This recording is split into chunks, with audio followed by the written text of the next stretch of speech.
Welcome to Crossing the Line, a special 12-part series of KidSketch focusing on the interesting and culturally diverse San Diego-Tijuana region during the region's designation as the World Design Capital in 2024. Crossing the Line by KidSketch introduces kids and adults to the benefits of sketching as a way of seeing, understanding, and appreciating the interesting world all around us.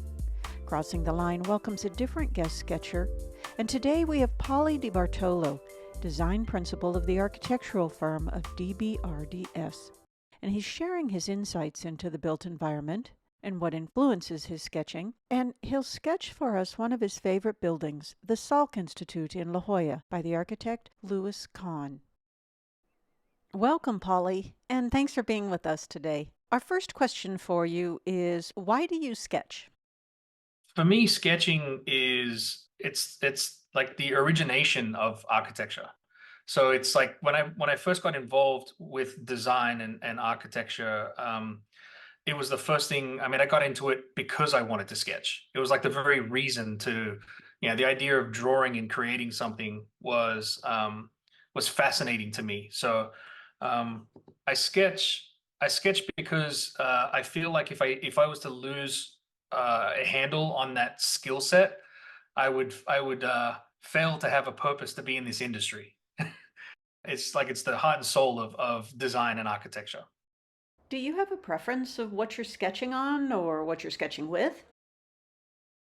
I don't have a preference for what I sketch on. I'm happy to sketch on anything at any time with any kind of tool to do so, whether it be in a bar with doing a quick napkin sketch with friends, or whether it be sitting down to in location to sketch something specifically.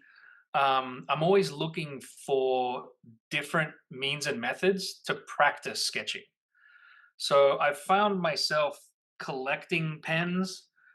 Specifically at the moment, I'm collecting fountain pens of different nibs and different inks and different colors, because I find whenever I get a new tool to sketch with, or even a new notepad to sketch in, or a fresh napkin to sketch on, it's always about that moment. And I really like to experiment with styles of sketches, things to sketch on, things to sketch with, because I think that keeps it really interesting. And I'm always challenging myself.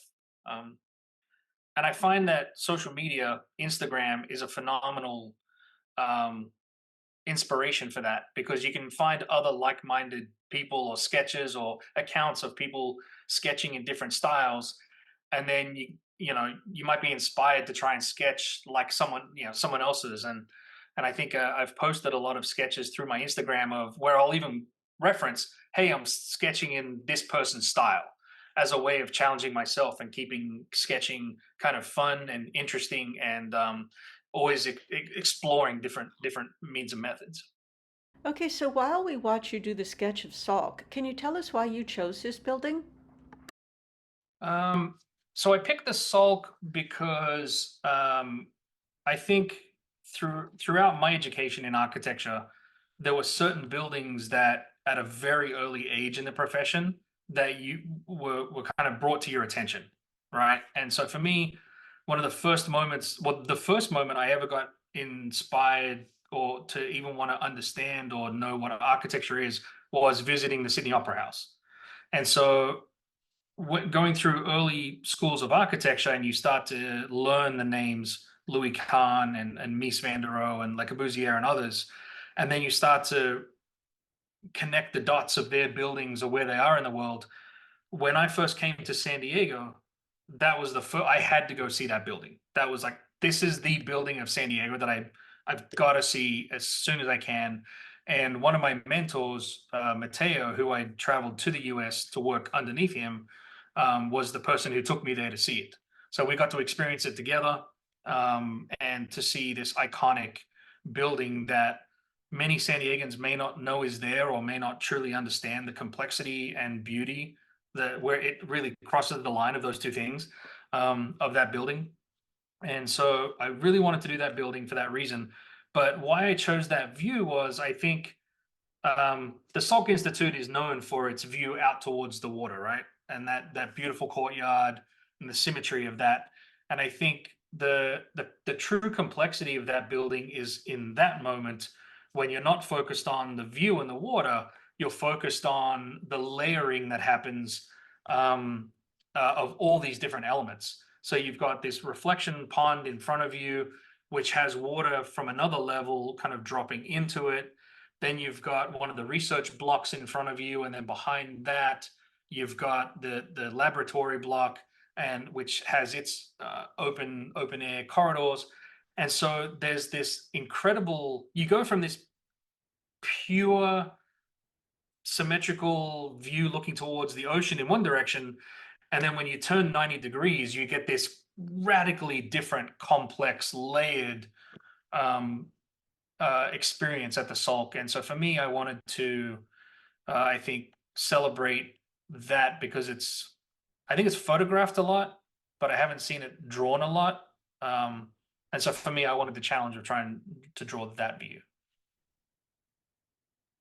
How do you select a subject to sketch? I'm constantly taking photos, and it doesn't matter what it is, especially of things that I don't like.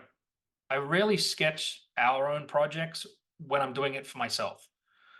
I'll do that for work, but for myself, I want to be inspired by a building or a space or something that is foreign to me, or really challenging as well. I like someone saying, "Hey, can you sketch this building?" Like, all right, that's a challenge. I wouldn't have thought of that. So now I'm trying to interpret someone else's what someone else likes about another building, or find something about it. So I just take a lot of photos. Um, I don't know. That's what I like to sketch. I like to have a subject and then start with that and then build a composition. I'm not someone who'll sit down and want to draw, like a streetscape or something completely imaginary. What advice do you have for someone learning how to sketch? Be prepared, carry a pen, and practice. Just practice. It really comes down to, like, I always tell people, I'm not a good sketcher. I just do it a lot. And it's like when you do anything over and over and over, you inevitably get better. So if you're intimidated by sketching or you're just learning how to sketch, just practice. It's not hard to just practice. One of the ways that I practice, I do find it. I do find that I don't often have enough time to sketch in the field, right? But I might be out somewhere and I may walk by a building, or I may even scrolling through social media, I may see a building or an environment or something that I think, oh, that would be awesome to sketch. I will take a screenshot or take a photo of it and then come back to it later on. What happens if you start a sketch and you get pretty invested, but you don't like it? Mm. Do you keep going? Always keep going.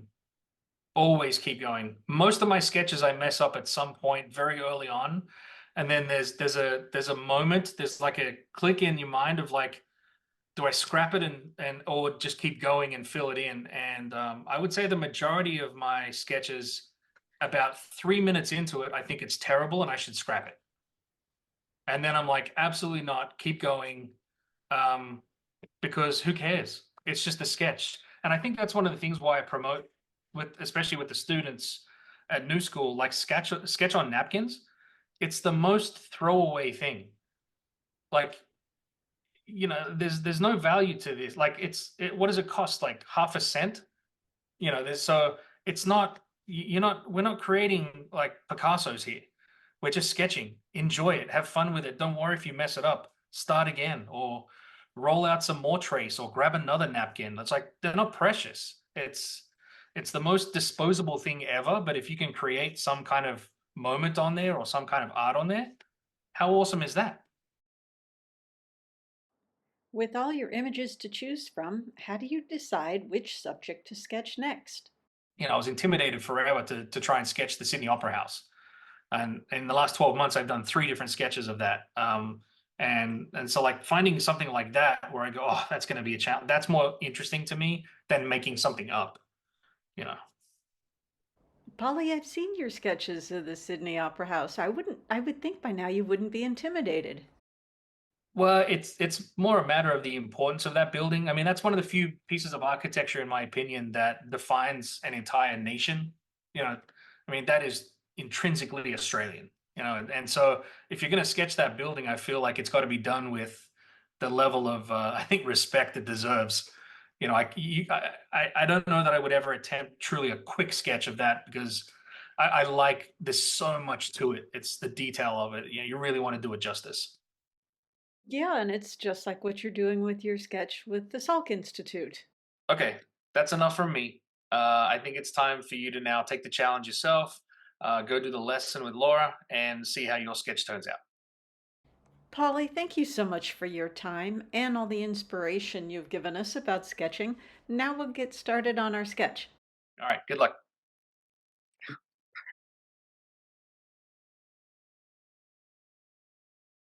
Let's take Polly up on his challenge and sketch his view of the Salk Institute, the study tower that he found so interesting. It was great that he explained the layering effect of the building because we're looking at the study tower here, which is a series of four studies, four offices in two levels.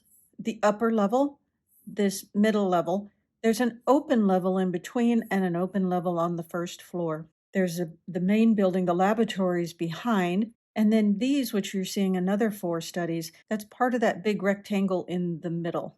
So let's focus first on this main area, starting with that main portion in the middle. It looks like a square to me, and I always find squares a little easier to sketch than rectangles, just because if I get the height right, I can approximate the sides. I'm not holding my pencil too tightly. I'm actually holding it rather loose, holding it back a little, and trying not to choke on it. At this level of sketching, you want a loose hand. You want to be sort of free. We have our square. Let's divide it vertically right in the middle. I'm running the line a little long, top and bottom, because you can see this angled wall sticks up. Now you have two halves. The half on the right, let's split it again. And the half on the left, split it in half. One of the things that I've noticed that Pauly does when he sketches is he uses the edge of the sheet to guide his hand. So we can do that too. I'm just dragging my hand along that edge, holding the pencil straight. Great, we have our four verticals. Let's take these two sides and make an angled line at the top. That's the top of that splayed wall. We can do the same thing at the bottom. The bottom ones are going down, top ones went up. Now we're going to break up these two tall skinny rectangles into the floors that they are. So there's four floors, 1, 2, 3, 4, open, closed, open, closed. You might notice, we can split these in half and make them four equal, but really the ones at the top are quite a bit bigger than the other three below. Here's a trick. Let's just make a line halfway through this vertical on the right. Okay? Then visually divide it in half again. Now, if you're following me, take this rectangle, make another line underneath it. Okay, now erase your other lines. Erase these other two lines. So we found the halfway point and the halfway point again. And then we're establishing that as that uppermost floor. Now I'd like you to take this lower rectangle and divide it into three. I hope that wasn't too confusing. And then carry them across to the bay on the left. There. We have our four floors. Now we're going to go in and add some details. Let's get the roof and the walls. Add a line just inside on the right. Add a line going across the top. And then let's put the thicknesses for these three floors. So just add a little line underneath each of these. Now we have a roof and 3 floors. Let's keep going with some of the details. Let's get the windows in. But first you're going to notice that there's a skinny sliver on the left and the right of each of these wood panels. That wood is made of teak. It's a really durable material. So we have those 2 lines. Go to this office floor, make 2 more vertical lines, skip to the left. We have the vertical line here and here and here and here. All right, in each of these, I'd like to make another vertical line, and that's going to be the edges of our windows. On the left-hand side, bring it over way over here to the left because they're tall, skinny windows. On the right-hand side, make a vertical line there. Those are our windows. We can add a horizontal line underneath them. So they're tall, skinny rectangles. The proportions, I think, are quite pleasing. We'll come back in later and add some of these details we see, but let's just keep going on these. Let's add 2 lines. See these played walls? Let's go ahead and show the end of that wall. That wall has some thickness. Both of them do. Go ahead and add them like that. All right. Let's talk about these open floor areas. What do we see? We see the ceiling underneath. So I'd like you to make a horizontal line in this open area, make it a little bit above half, and just take it right across there.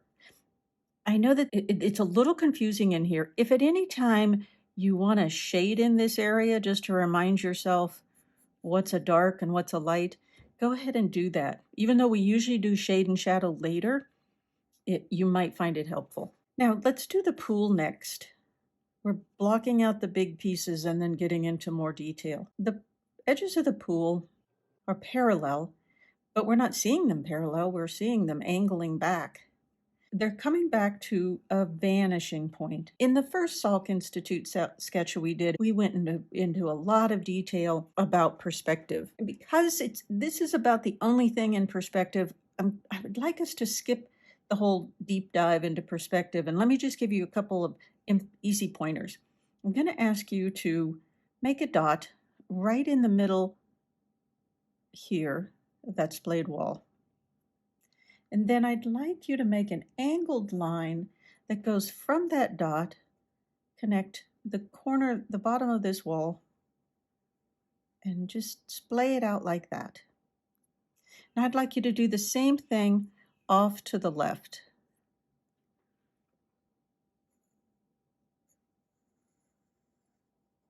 Those are the edges of the pool. All right.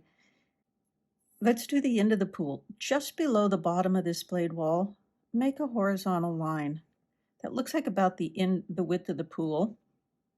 Give us 2 little vertical lines that's indicating the corner of the pool. Make a rectangle. And now we're going to go back to our vanishing point. Think of these as like little slivers of pie. And there we have the edges of the pool. Because this is a freehand sketch, I try to do things freehand. I don't usually use a straight edge. But if while you're learning, you wanted to use a straight edge to help you guide your line, you could.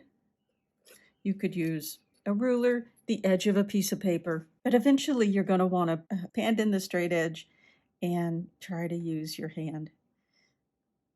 Because as Pauly talked about, you want to sketch wherever, whenever, and in sketching whenever, maybe you don't have a straight edge with you. Pauly talked about always traveling with a pen or a pencil. He didn't say anything about and keep a straight edge in hand. All right, let's go to the right-hand side here, and let's find this building that's off to the left. How far over do we go, though? Let's see. Let's use our pencil as a measuring device. That's the width of that building, that lab building we can see behind. It's a little narrower than these 2 rectangles. So let's find these 2 rectangles, transfer it over. See that point? Too far. Come over a little bit and make a vertical line. There you go. Let's add the top of the lab building. The top of the lab is just a little bit below that uppermost floor. Find the uppermost floor, come down a little, make a horizontal line. How about this panel of concrete? Looks like the window is centered on this middle floor. So let's come to the middle floor, go up a little, make a horizontal line, go down a little and make another horizontal line. That's that corridor, that band of windows back there. And it's going to be dark. All right, then this bigger concrete panel, the bottom of it is just a little bit below that first office floor. Make that. Okay, we have 2 more lines to go. We have this one, which is the ground plane. Notice that it's a little bit above the corner of this column. So we have the corner of the column up a little. Okay, and it's a low wall. There, we have that wall. Now you can adjust. Does your low wall look the same height? And how about that window, that concrete, that window, that concrete? The only one that looks funny in my sketch is I think I have this panel too big because the dark window along that corridor looks too small. So I'm gonna push it up a little. And then that looks about right.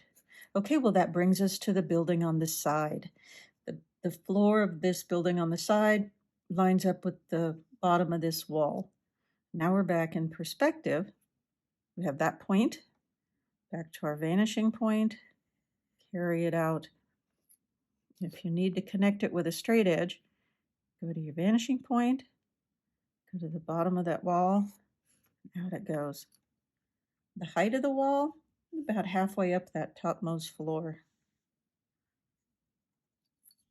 And we take our vanishing point, connect that line, and there you have it. All right, now is when I want to start limiting how big the sketch is. So I'm going to make a vertical line on the edge here, wherever you want to make it, wherever you don't feel like sketching anymore. I'm going to make another one off to the top. Now I might as well make one to the left. And then wherever on the bottom you want to cut your sketch off. Okay, while we're here looking at this building, and we've got that straight edge out, let's add these little control joints. See how there's little lines in there? And there's 2 openings. It kind of matches what we did over here, where these 3 lower levels are equal and the uppermost one is a little taller. So you can approximate. You could use the parts you've already done as reference. Let's see if that works. That dot is happening in this concrete panel, that panel halfway up. Let's see if it works.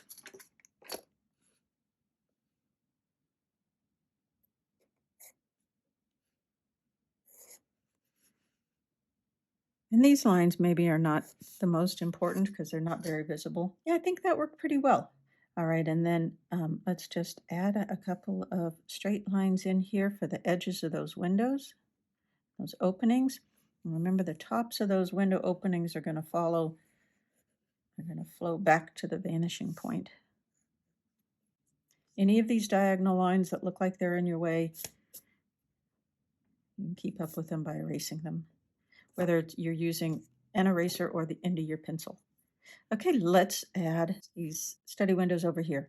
The top of that wall looks like it's just above that upper floor.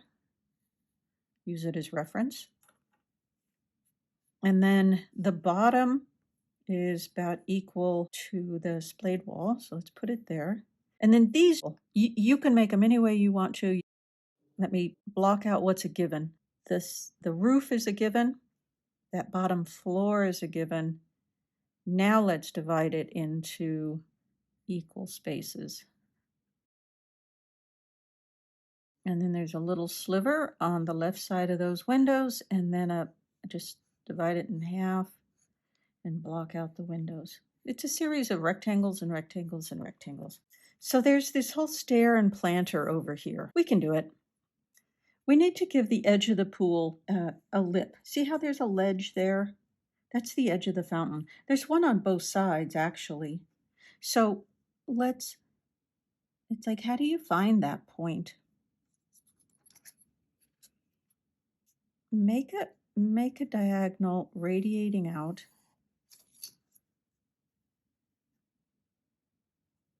Equal one on the other side.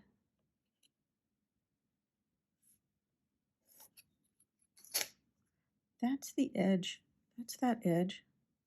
Okay, now come over the back of the pool line, make a horizontal line like that. You see what I've done? I'm trying to find the top stair. Okay, the top stair aligns with the end of that pool, but where does it go to? It doesn't go quite halfway to that splayed wall. So that's going to be our point. Not quite halfway to the splayed wall. Great. I'm going to do the top of the planner. And if you're not following, you can eyeball. You can also say, I don't think I want stairs in mine. And that's fine too. Okay, the nice thing about this area, which is a planter, is we don't have to know much more than making sort of a cloud of leaves. There's our little cloud of leaves. Now let's do the stairs. All it is really, it's a series of horizontal lines very close together that get shorter and shorter until they disappear, like that. And then at the edge of each one of them, make a vertical line, and that's the edge of the stair. I know Pauly in his sketch had drawn the handrail, but I'm going to ignore the handrail. But I'm not going to ignore this funny little turn right here, because this is an opening that's that's an overflow. It's sort of a waterfall. If you were to see it from the other side, it's really kind of cool. It's also really hard to describe in words. What in the world are we looking at?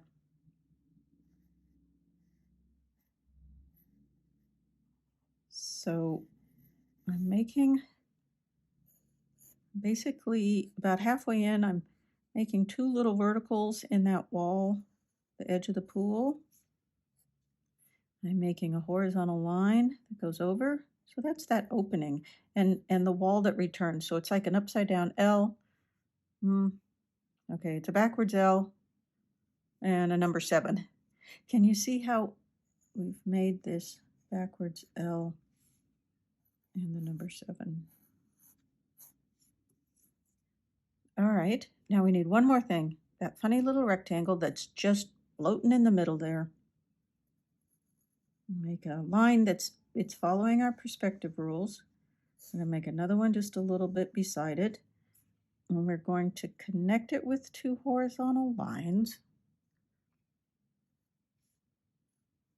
It's got some vertical lines. You know what it is? It's a rectangular prism.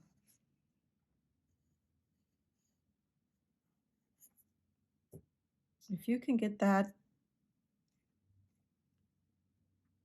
it's all good. If you can follow the rules of perspective, you can drop that little guy in. The hardest thing isn't really the angled parts. The hardest thing is figuring out where does it stop and start. And this is where I use references to other parts of the building that we've already sketched in. For instance, the end of this rectangle is about halfway through this section. Oh, well, I'm really off.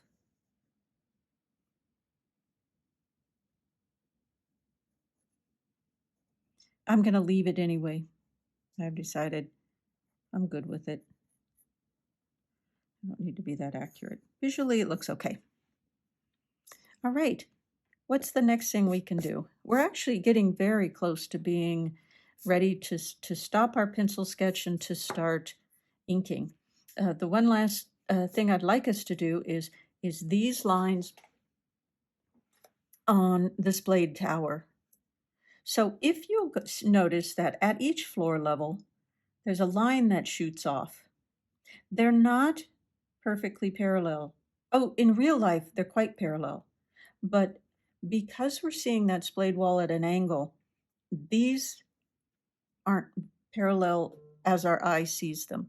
So what I'd like you to start doing is let's start at the bottom and make an angled line that goes up just a little. The next one, make an angled line that goes up a little more. And this guy, make an angled line that goes up a little more still. If this line is more angled than your top, than the top of the wall, that's a good thing. That means that we need to make the top of the wall even steeper still. The left, those two tops of wall need to be need to be parallel, need to be the same angle. These two need to be the same angle, these two need to be the same angle. And see how they're getting shallower and shallower.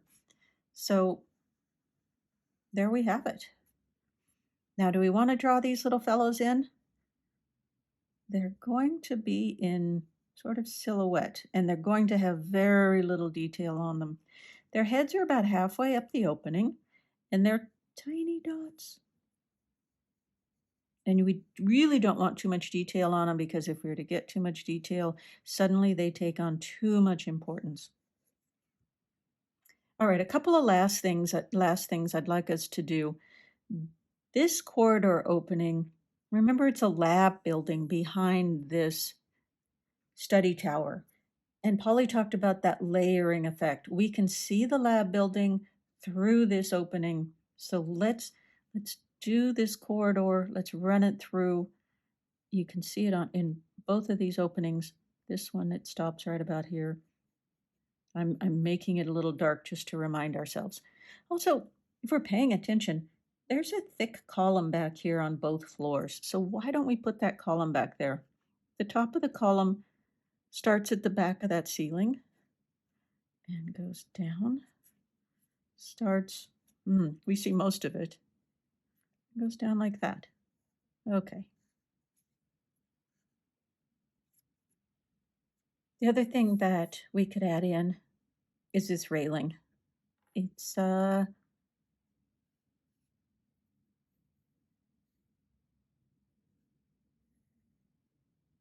halfway up in that light area. And then it's going to have some verticals that we want to be very careful not to emphasize.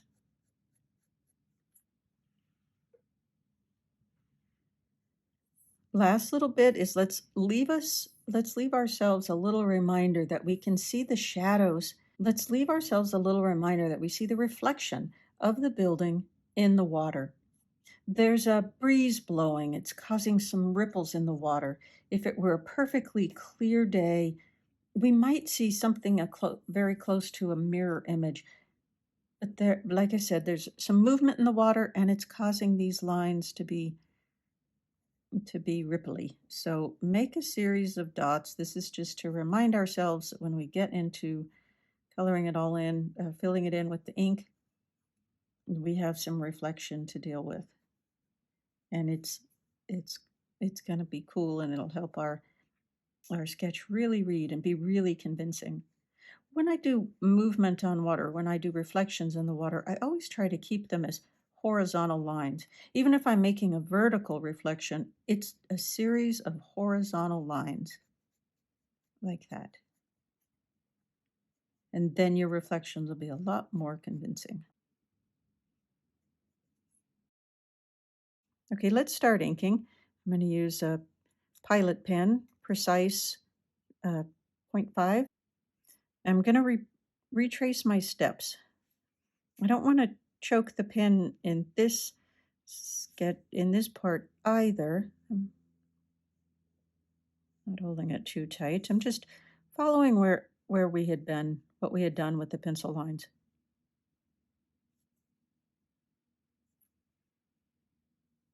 And I tend to sort of stop and start my pen, especially if it's an area where it's up against the blue sky.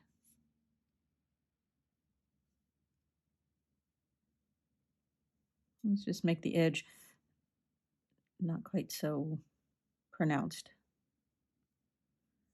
And you can fill in any which way you want to, exactly as we did it, or right to left, left to right. I still try to sketch in the overalls and then overall forms, and then get into some of the detail.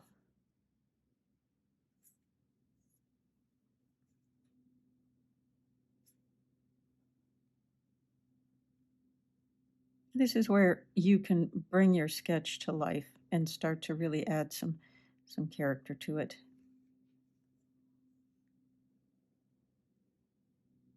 I'll get into the details after we block all these pieces out. Then I mentioned the details on the wood panels. It'll make it a really interesting, give it a little more interest.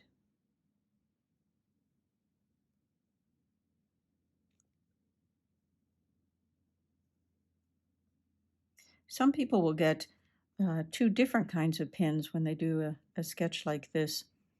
They'll get a much finer pin for some of the finer details.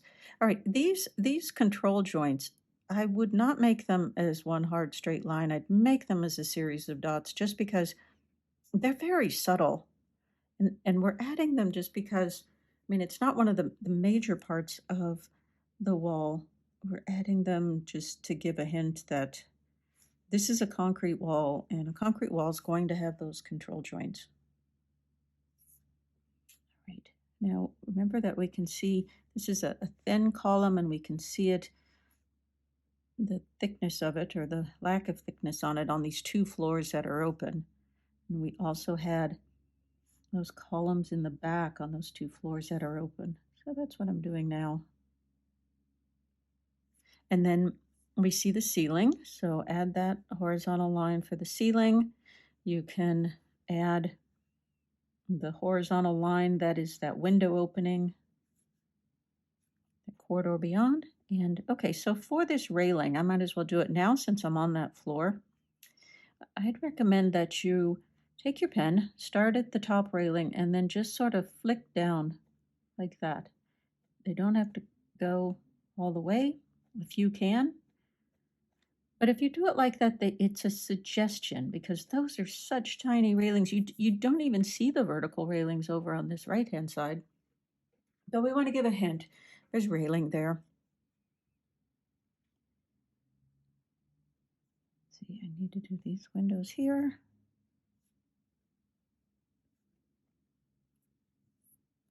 The bottom of the walls.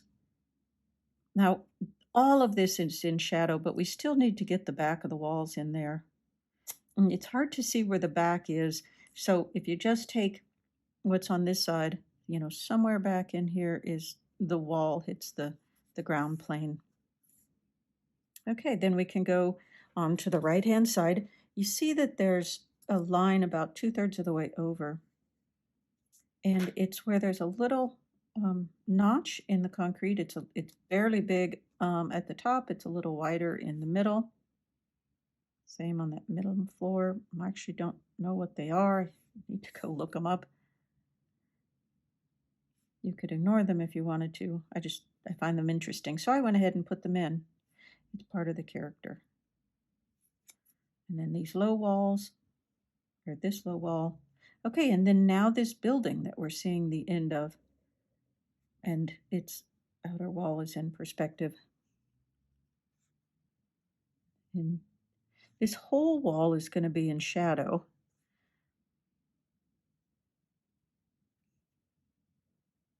But there'll be areas that are darker and lighter, even though it's all in shadow.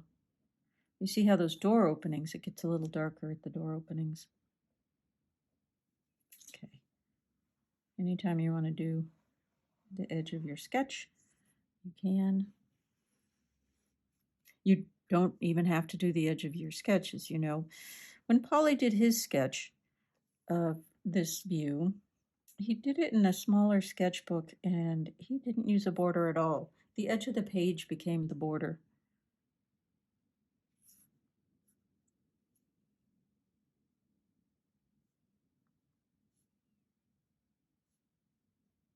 What I'm doing here is I'm not making a vertical line all the way up and down. I'm doing 4 individual window openings.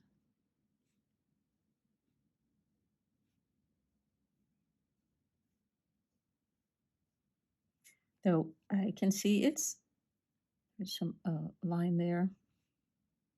That's their control joints in the concrete. And now the windows.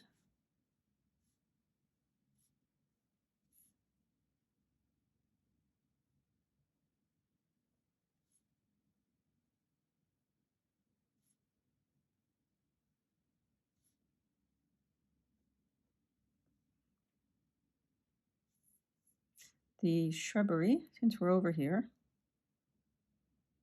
as I said, it's just a dark cloud floating above that planter wall. And the stairs are a series of straight lines close together that disappear as they go down, smaller. Then we have the edge of the pool. You see how I clearly am just going sort of top to bottom, right to left, as I fill in the pencil lines with ink.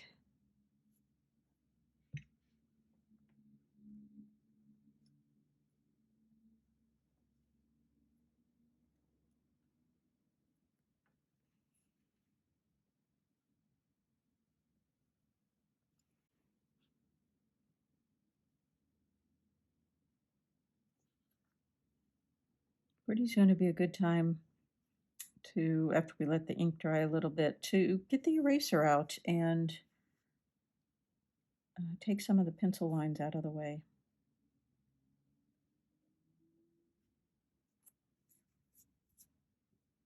You'll see what you've neglected to sketch in there. So after we get everything blocked out, then we'll go in and start adding the tonal, the shade and shadow, a little more detail and the shade and shadow, and really give your sketch some punch.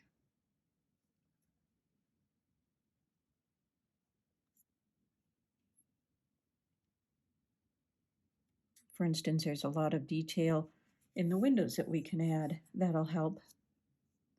And I'll just do the reflections now. And see how I make the lines sort of wavy like that. And some will run all the way through because that's what rippling water does. And some will follow the reflections.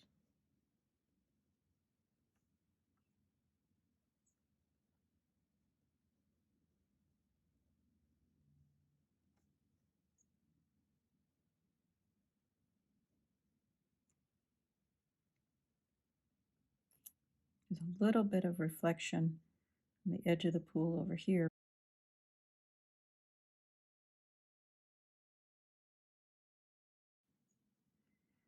There's a little bit of extra shadow right underneath where the edge of the pool, where the water line is. Oh, let's add our little gentleman. Just a series of dots for these guys. We don't want them to stand out too much. Okay, now's a fine time, if the ink is dry enough, to erase some of our lines. The reason I say let's wait until the ink is dried is so you don't smear the wet ink, though that can be part of the character of your sketch. You can always say you meant to do that. What you'll find are some of the ink lines that you didn't notice that you hadn't sketched in. For instance, the edge of that little rectangular prism. I haven't added it.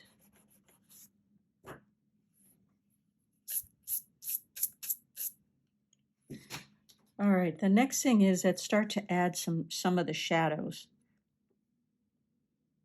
So I'd like to add, let's just stay with the main portion. I typically, when I do a shadow, I set the direction of my shadows depending on what's the direction of the surface. This is the ceiling. It's a horizontal surface. I'm going to make a series of horizontal lines, but also notice that I'm making them darker the farther back we go.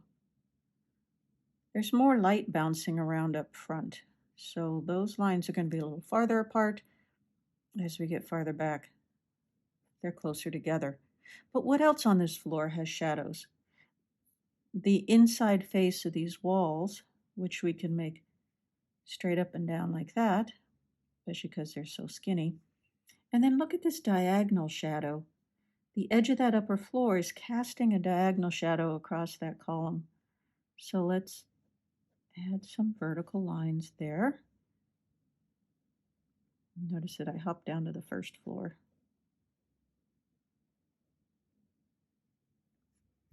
All right, and then that part of that walkway behind, I'm going to make those a series of diagonal lines, but I'm going to make them so close together because really, if you squint a little, those are some of our darkest darks in this whole composition. And that's something to be cognizant of. Okay, so I started with that balcony, but now let's go up and add some of the darks that are up here. There's some, those glass panels are dark. They're showing up as dark. There's a little bit of a shadow on the face of the building here. If it's a vertical surface, make them diagonal lines.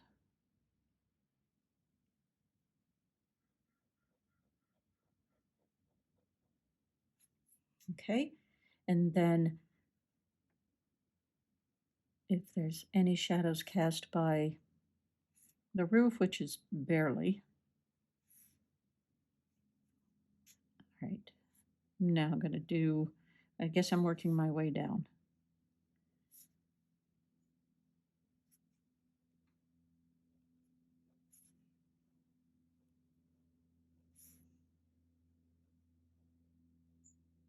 All right, this lower level, very dark. So we do see a ceiling. So there's going to be a portion of the ceiling that's a series of horizontal lines. We don't see much ceiling. Because of the where we're standing, we see a lot of the ceiling on this third floor, this upper open area. We don't see as much ceiling on this first one. And that has to do with perspective and where the viewer was standing, the person who took the photograph. So there's, we're gonna get, there's actually, you might be able to see in your photo, or if you zoom in on mine, that there's some lighter and darker areas. There's a series of hallways coming into this area. So if you'd like to make some lighter and darker, it'll help your sketch. But I'm going to make them all the series of diagonal lines.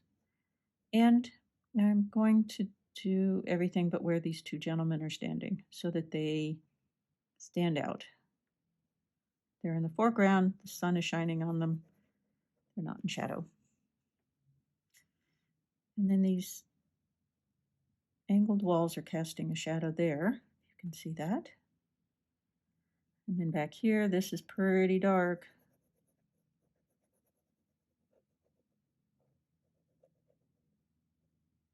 It looks like there's a low wall. Not quite as dark. There's a shadow on the ground here that this skinny column is casting. Okay, now this portion on the left here, I see ceiling, I see windows. So I'll add these horizontal line for the ceiling, that shadow. Also notice that the shadows are darker on the far right. That's the building is casting its own shadow.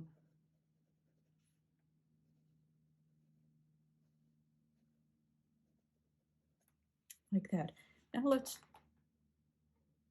do the walls. I can barely see some windows.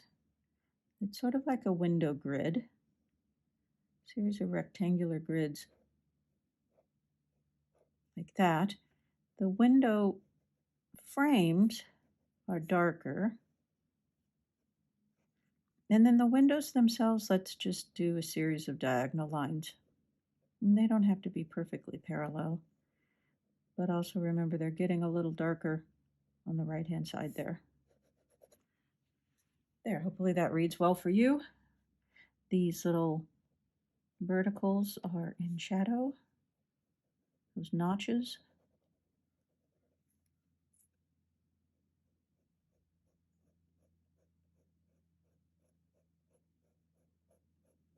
Okay, that's the back side of the corridor. Look carefully, I can sort of see a door in there. Okay, and then the building itself is casting a shadow on the face of this. So let's add a shadow here on concrete wall in the foreground. You want to make sure that the shadow in the foreground is lighter than that of the hallway. And if you have to, go ahead and darken up the shadow in the corridor. And then there's a shadow on this lowest wall. There we go. And a little shadow on the ground. If you remember, if it's on the ground, we like to make them horizontal lines. Okay, how about the shadow on this building here? So for the laboratory building, I've made my diagonal lines going from left to right, top to bottom. For this building that's perpendicular, I'm going to make them go in the other direction. Now, I'm making them diagonal. You could make yours vertical. I'm also making them go in between those little control joint lines, just because it's easier to make those shorter lines than really long ones.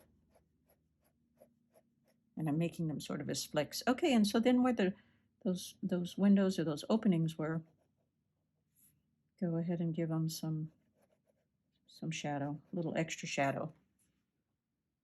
All right, is it reading? You can squint at your photo, squint at your sketch, and see if it's convincing. And it doesn't have to be convincing like 100% accurate convincing. It's convincing in a sketchy kind of way. I'm going to add a little bit of tonal value over here, and then what I'd like to do is the next thing is to talk about some of the details on the windows and the wood. So these are cool custom-made teak shutters that are on the inside of those windows. Can you see those horizontal lines? So here's what I'd like us to do, if you want. Make a vertical line in each of those windows. And then let's go back and make a series of little horizontal lines like this, just a series of flicks. You can make them go all the way across, or if you're really detailed oriented, yeah, I think that's actually the thing to do. Just make them go all the way across. I was going to say, if you're detail oriented, you can make little skinny ones like that on both sides. But I think it reads just fine if you go all the way across.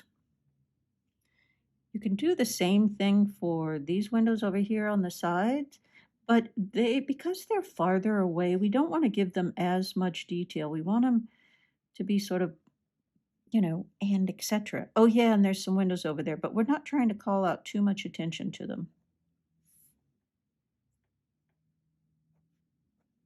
These are the more important ones.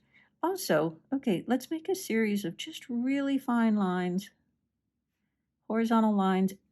That's the trim, that's the wood paneling in there. That will help your overall sketch make it look, oh yeah, there's wood. And make it read, make it convincing. There's something I noticed when I saw Pauly's sketch that he did, which was really cool here. He made a series of little flicks, little very fine lines. I think he actually might have grabbed a finer pen, but if you will use a little less pressure and just make a series of little lines like this, sort of close together, it'll give a hint that maybe there's wood there.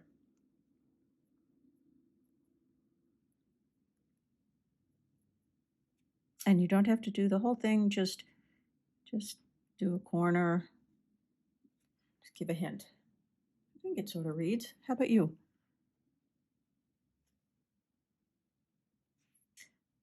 There's something else that might be noticeable in your photo, and that is there's a series of little dots in the concrete wall, and it's in all of the concrete walls, and it's part of the construction process. When they make a concrete wall like this, they make two walls with a cavity in between, and they tie these two walls together with wire ties. And then they fill it with the concrete. Once the concrete is set, they break the walls away.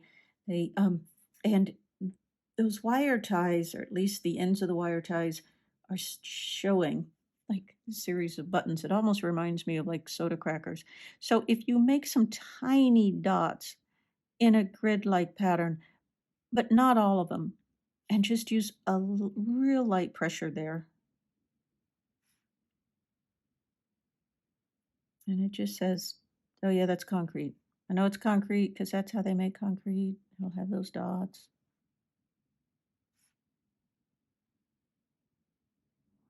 I've heard them call all sorts of things. She-bolts, snap ties.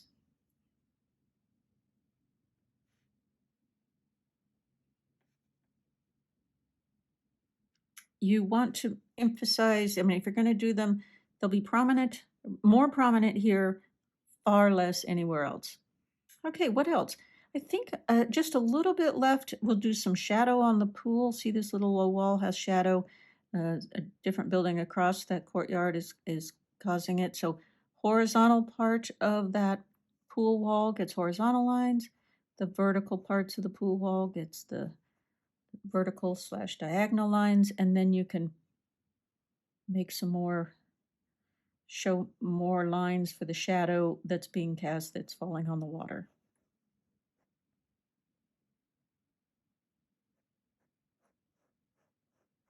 There, convincing.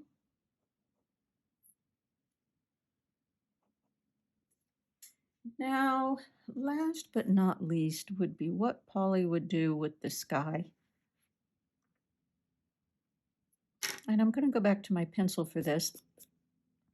Pauly likes to make ribbons in the sky. And he'll do like two ribbons like that. Maybe he'll do them up and down. You can decide how you would like your ribbons to go. I think I like that. I think I'll do. Okay, then take your pen, fill them in, and they cross each other usually.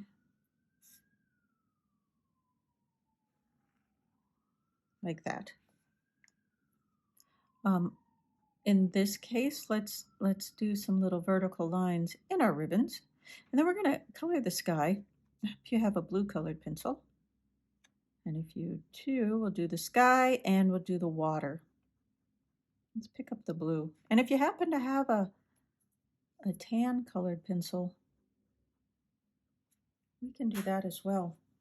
I've got a blue colored pencil, but before I do anything in pencil, let's see if I can't get rid of more of the pencil lines that I put in for the ribbon, and then any other pencil lines that might show up in the water or wherever.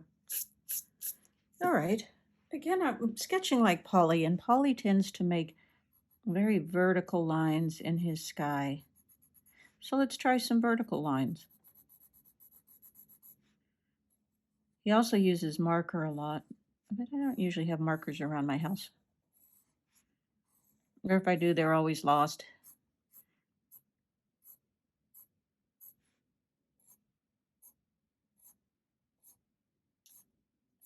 But markers do make for great, and they're a lot easier to work with. Watercolors are easy to work, are good to work with too, and they're really good for, a lot of urban sketchers use watercolor. So you might consider getting some.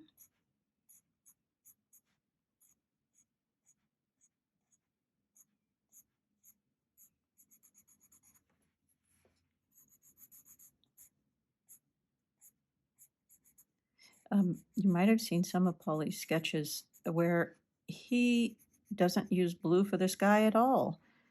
He might use an orange sky or a red sky. I've noticed he has a lot of yellow markers that he uses, and those are really cool too.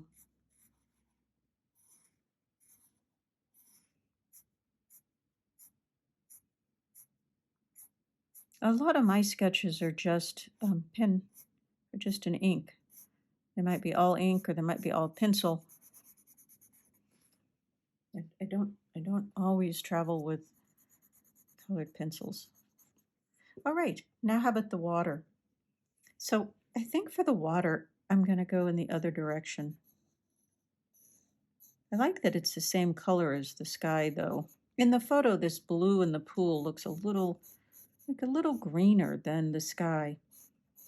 But for our sketch, I think it looks nice that they're the same pencil color. You, as the sketcher, gets to decide.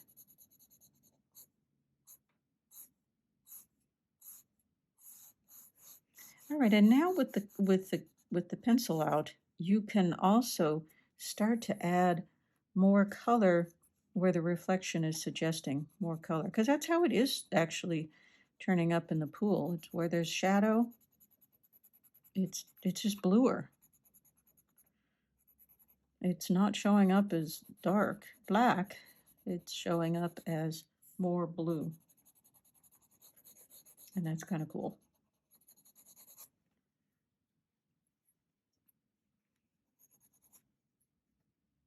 Anything else you forget to add? I don't know if there's these sides needed anything. Now, if you do have a brown pencil, why don't we sketch in the wood? And the wood is really important at the Salk Institute because, as I said, it's teak, and not all buildings are made with teak. So what Kahn had in mind was materials that didn't need much maintenance and that could weather.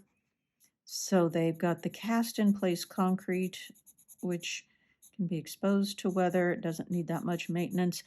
They have the teak, which also exposed. I mean, it eventually needs to be treated, but you can go a long time without doing so. The ground plane is made of travertine, and that's a beautiful material. Also doesn't need much maintenance. My brown's a little brown. That teak looks pretty yellowy. But here's how you can give just a hint of what's going on in the back, even though we didn't put much detail on those panels.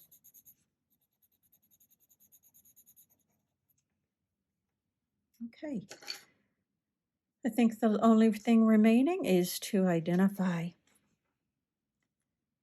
our sketch. We're at the Salk Institute.